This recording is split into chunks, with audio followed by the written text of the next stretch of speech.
Welcome to the Bariatric Nutrition Coach Podcast, where we empower you with weight loss surgery, nutrition knowledge, mindset advice, and inspiration so you succeed in your weight and health journey.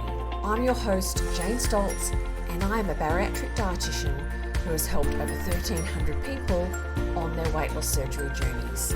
I'm also a solo mum, lover of long walks while listening to podcasts, partial to a glass of wine, and the ocean is my happy place.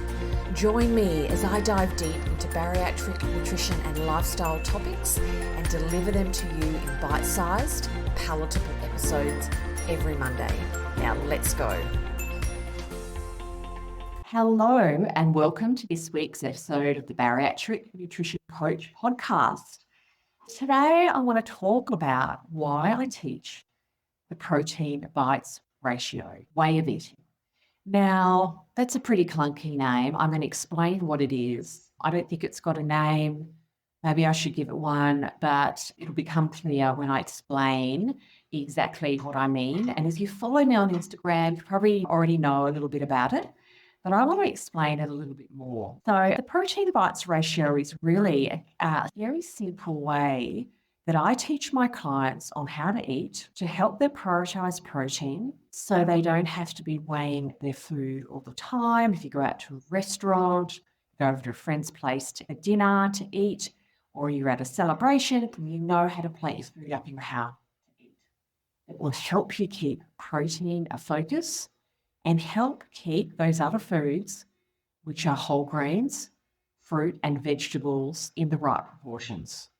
So what is the protein bites ratio? So for people under 1 year after surgery, so for that first year post-surgery, or a bit less, and I'll explain what I mean, I recommend 3 bites of protein to 1 bite of other. 3 bites of chicken to 1 bite of sweet potato or broccoli. 3 bites of fish to 1 bite of asparagus.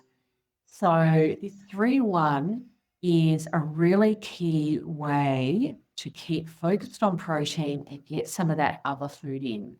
And as I mentioned, when I say other, it is the whole grains, fruit, and vegetables. They are those other foods. And they are key foods. They give us fiber. They give us nutrition, other nutrition, vitamins and minerals. They give us crunch and all of that, those lovely things.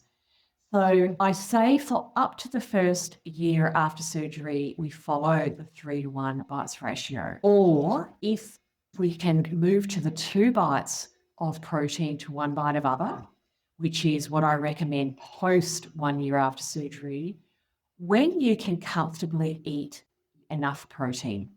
So when you can comfortably eat enough protein, you might get to 9 months post-surgery, you can comfortably eat enough protein in that 3-1, and we can move then to a 2-1, 2 bites of protein to 1 bite of other, because you naturally can eat a bit more as you get closer to a year. It's very natural for there to be a little bit of a relaxing of the tummy.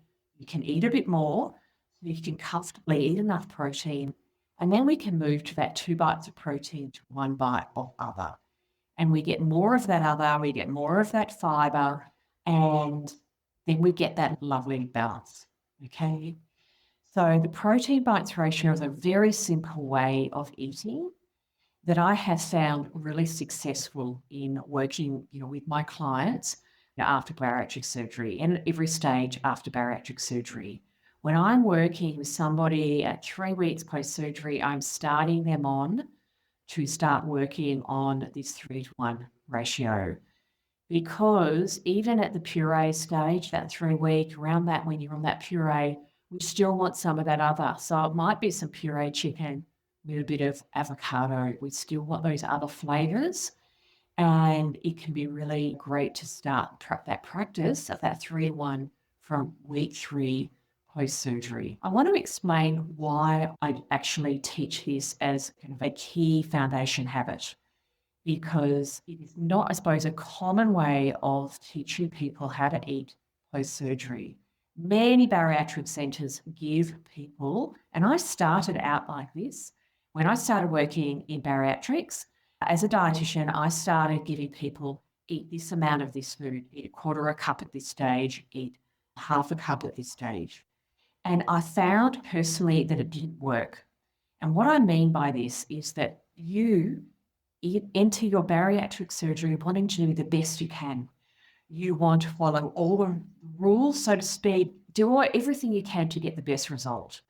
And what do we say? We say we want you to reach your protein goals. What I found was if I said to someone, eat this amount of protein or this volume of quarter of a cup or half a cup, people would do whatever they could to get that down. So that is eating past their comfort level, walk around the house to try and kind of move it down, eat over an hour and a half to try and get through that meal. And that wasn't working. And I tell you why it wasn't working. One, I want my clients from week 3 to start practicing stopping eating when they're satisfied, starting to really relearning to listen to their body cues. Yes, it's very challenging post-weight loss surgery. You can have very low body cues. They can be very different hunger and fullness cues than before surgery, and it's a practice. But I want that practice to start from week 3 to really eat slowly, really sit quietly, listen to the body when I feel like I've had enough, and really explore that. So we want to start practicing that for week 3. We don't want to eat past your comfort level because I found people forcing food down and it would come back up. It would cause them to vomit food. Or if they were eating over a long period of time, that's a grazing behaviour. There's no room to drink fluids. But also it would get close to the next meal and they hadn't had a break and they didn't feel like eating again. So it really threw out the whole eating schedule that we're aiming for. So I teach protein bites ratio because I want you to have, this goes in conjunction with eating regular small meals, eating slowly, chewing well, stopping when you're satisfied. Yes, in the early to medium days, we still need to drink some of our protein. You're not going to be able to eat it all. We don't want to put that pressure on yourself so you think you need to eat it all. We're going to need to drink some of it. Drinking some of your protein takes that pressure off eating. And it's a lot easier to drink your protein than eat your protein. And the example I give is 2 eggs provides about 12, 14 grams of protein. A little shake, half a cup or a little bit more, you can get 14, 15 grams of protein. And it's so much easier to get that shake in, more comfortable. And that is what we need to do while we build up your intake in solid food.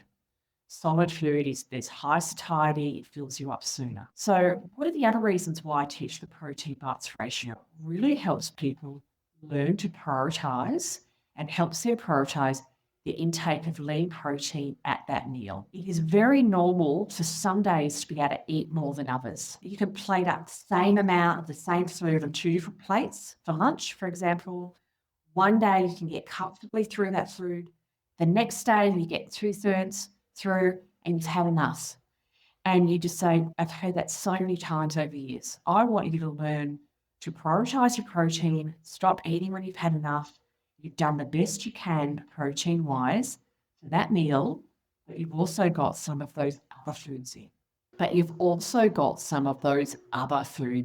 The whole grains, the fruit, the vegetables. Also, it means that you don't have to be weighing your food all the time. Most people, when they enter bariatric surgery, they have dieted, weighed food, counted calories, and it's tiring. And there's another way of eating. There's another way of living post-bariatric surgery, and that is by learning how to plate your food up, how to eat with the protein bites ratio, and then your macros fall into place. So you don't have to weigh your food all the time. Can weighing your food sometimes in retrospect be good? Yes, you work out, I can eat about 50 grams of chicken. That's about 15 grams of protein. So we can weigh our food, but not all the time, and it can be retrospective. So roughly how much have I eaten? It gives you great information. But also this way of eating is great because you take it with you. When you're eating at a restaurant, when you're eating on holiday, when you're eating out of your normal environment, you don't have your scales with you. This is a way of eating that you take everywhere to help keep you on track. Now tell me, is this you? You have had your bariatric surgery and you're feeling lost, you're lacking support and you don't know what to eat and when. Or you may have noticed after your surgery, your hunger and cravings have started to return and you are scared you won't reach your goals. You may have had some weight regain and you want to stop the weight regain and lose some more weight. You may be pre-surgery and you want support to be fully prepared for your weight loss surgery journey. If any of these sound like you, then listen up. I have developed my Bariatric Nutrition Bootcamp just for you. My coaching program provides education, coaching and community for people getting ready for their weight loss surgery and at every stage after their surgery. There are 4 key areas that I focus on with my clients in my Bariatric Nutrition Bootcamp.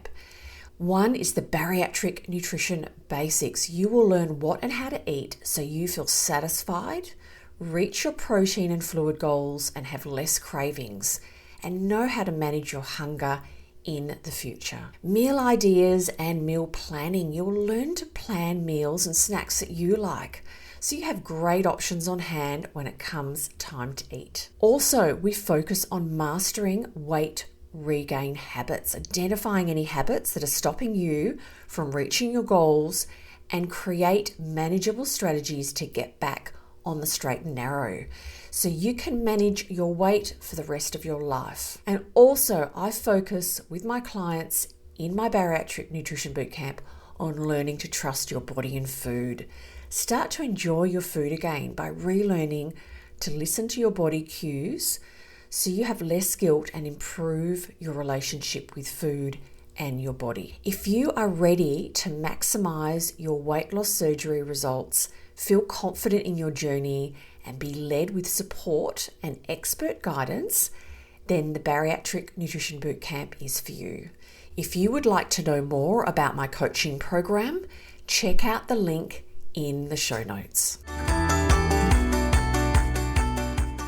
So those are the reasons why I teach my clients the protein bites ratio from week 3 post-bariatric surgery, or that week where they start having puree food and we start putting an eating schedule in place. There are many benefits to eating in this way that can be really liberating for many people. And it's one of the key things my clients say when they start working with me, that as soon as they start doing this and changing to whether it be a 3-to-1 or a 2-to-1 ratio, they go, I instantly can see I'm eating a smaller volume of food. My protein intake has gone up. I'm not as hungry at the end of the day. It is really amazing. It's a simple habit. Is it hard to understand? No. Is it more challenging to do? Yes, it is. Can you do this if you're eating a mixed meal like a stir fry? Yes, you can. You plate up, you pull out your protein, put it in your bowl, pull out the vegetables, put it in the other side, roughly the proportions, and then mix it together and off you go.